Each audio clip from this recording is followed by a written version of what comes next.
one's really important. You need to clean everything in your life. And I'm not telling you to clean your act up. I'm gonna simply state to you why keeping everything in your life clean is gonna make your life substantially easier. You want a cheat code? This is it. Wear clean clothes. Take a shower. I joke all the time. I tell guys, I say, look, man, if you wanna be in the probably 85 percentile of men, take a shower and have a job. It's not that hard. Brush your teeth, brush your hair, wash your hair, and then when it comes to your home, vehicle, and anything to do with you, keep it clean. No girl wants to come to your house and sit in the bathroom and your underwear's on the floor, there's toothpaste everywhere. She feels like she's in a frat house. And let me tell you something about a woman. It's about how you make her feel. It's about how you make any person feel. And if she feels like she's in a frat house, then it feels like she's a whore. And as far as your day-to-day, how you dress and you groom yourself, it's gonna be substantially easier to get the respect of men and people in your workspace and get a job and be promoted if you treat yourself with that kind of respect. It's a direct reflection of the love that you have for yourself. So it's very, very, very important that you keep yourself clean. You keep your house, your room, your common space, your kitchen clean. You keep your vehicle clean, because perception is absolute reality. And it's how you make people feel when they're around you and around your spaces. Don't mess this up. It's one of the easiest things you can do in life to get ahead. And I genuinely believe that.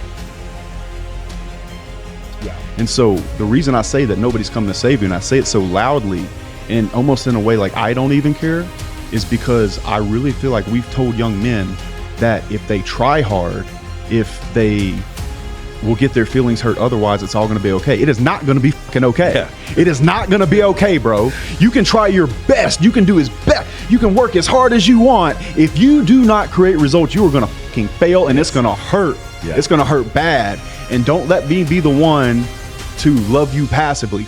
It's going to hurt. Yeah. Nobody's coming. So I'm a big believer in the best day of your life is the day where you can really accept and realize that and smile because you know you want the ball in your court. Yes.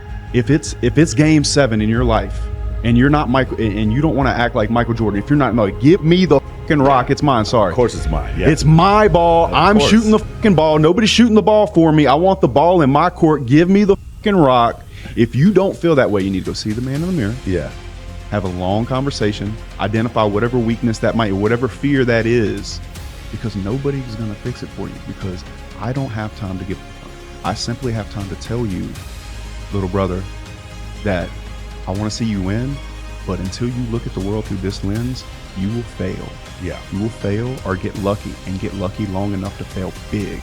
Because a lot of times, guys, let's say you start a business and you start and you just somehow, some way, boom, say it's an internet business, and you think you're Captain 22-year-old CEO, but you've never been through any struggle in your life, and you go to invest in deal B and it's in a different industry and you get fucking wrecked, nobody's coming.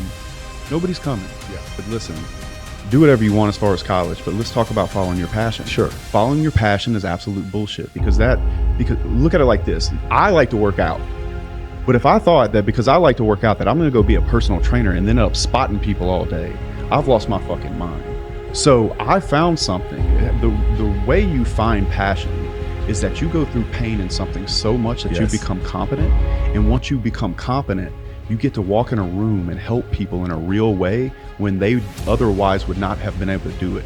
Then you become passionate. So you go through pain to get to competence, and then you find passion and fulfillment in being able to help someone do something they otherwise could not have if you would not have suffered through that pain. Most people do it the other way. They start with the passion, and then and then they end up like trying to start an OnlyFans management agency with no experience or whatever, or they're selling Bitcoin and they have no idea what they're talking about. And they fail. And Yeah. I think that's another really, outside of not understanding how businesses run and having entrepreneurial seizures and not understanding systems, etc.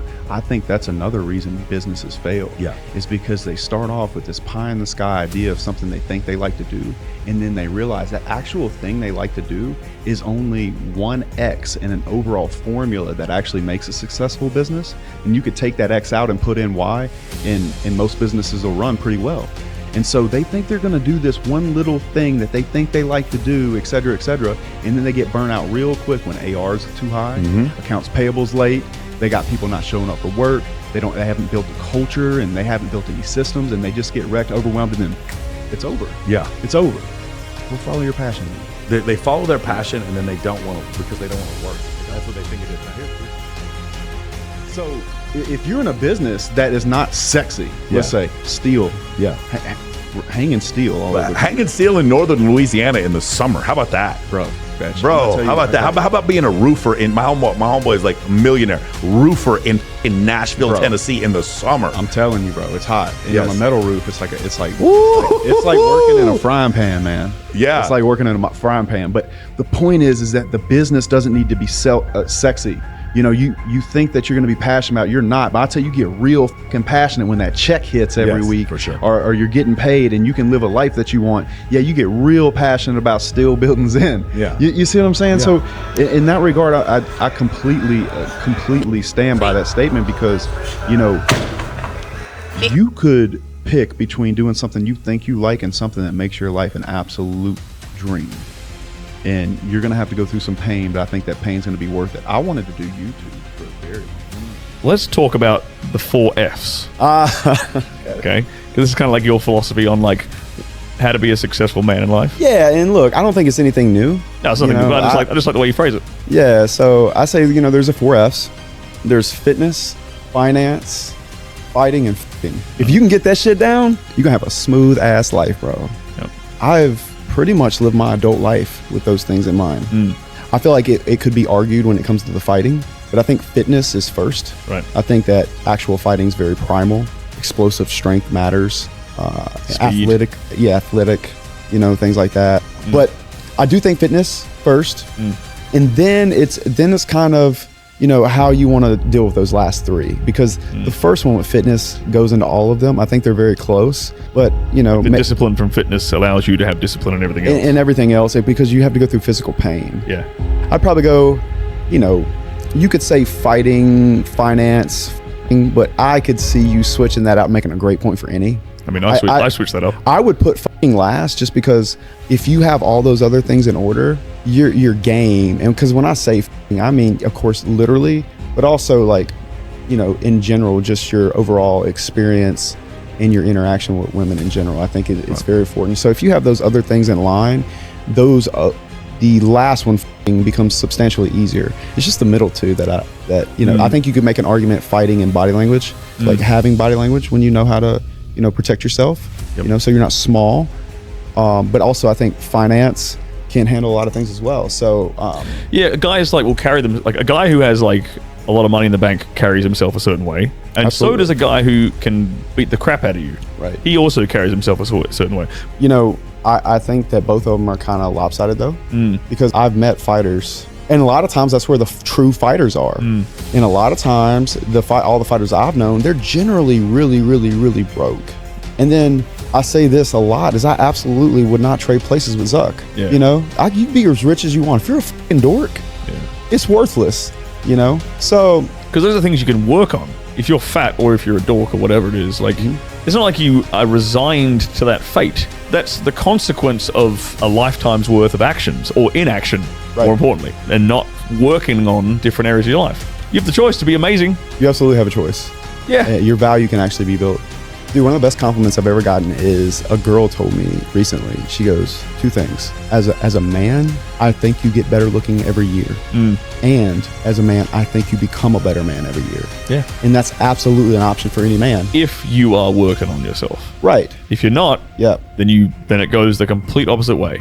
And that comes down to the voices in your head, man. I always say that every person, but every man has 2 voices. He's got a bitch voice and a grown-ass man voice. Yeah. And the more that grown-ass man voice can say, shut the fuck up, go to the gym anyway, do it anyway, the smaller that bitch voice gets, almost to the point where it drowns him out. To me, I really think about it in that way. It's like I got these 2 conflicting voices, but my spirit, who I am as a man, is actually that strong voice, and I'm about to beat that other part of me into submission. Yep. And that's how I look at it, man. And it's got to be that way, because if it's not, you start letting shit slide. And I don't think discipline is actually a straight line, but I do think it's more of a, here's the line and here's how far I'm willing to get away from it. You know what I'm saying? And if you can't have that conversation with yourself and you don't trust yourself to do it, you are in trouble.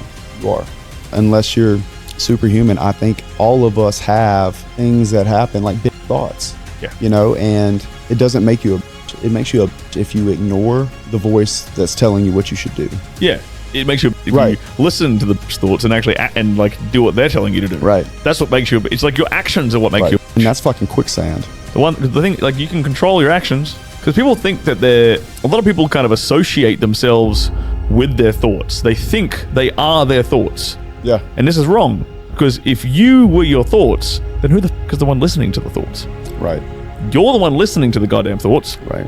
The thoughts are just these things that pop up in your brain from time to time. Right. We're not talking about, I'm obviously not talking about like deliberate conscious thoughts, like what's 1 + 1 = whatever. Yeah. I'm talking like this shit that creeps in your mind, like these doubting voices, or these like, man the fuck up and get this kind of voice. Right? And yo, man, like you aren't either of them. No. You're the sum of the actions that you take. You're in the center of them commentating the situation. You need to shut up. Let's go.